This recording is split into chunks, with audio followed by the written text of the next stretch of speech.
Hello everyone, welcome to my mini blog. So आज चाहिँ म तपाईँहरूलाई मेरो बाबुको बर्थडे आउँदैछ नि त। सो मेरो बाबुको बर्थडे चाहिँ अब आउँदै गरेको जुलाई 8मा हो।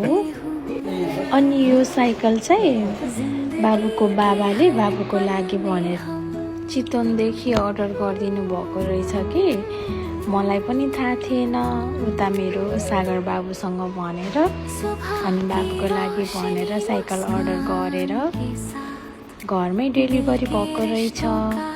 अनि घरबाट मामुको फोन आएर सामान कसले पठाएको भनेर भन्दाखेरि त मलाई त थाहा नै छैन। बाबुको लागि त सरप्राइज भयो कि, तर मामुको लागि पनि सरप्राइज भयो, म पनि सरप्राइज भएँ। अनि उता घरमा मम्मी बाबा पनि सबैजना सरप्राइज हुनुभयो। अनि मेरो बाबु चाहिँ उसले चाहेको चिज पाएर होला साइकलमाथि चढेर मामुलाई, मामालाई अनि बाबालाई भिडियो कलमा जिस्काउँदै बसिराखेको छ। अनि उसको मामाले पनि उसलाई क्याक्टस किनेर ल्याइदिनु भएको रहेछ कि।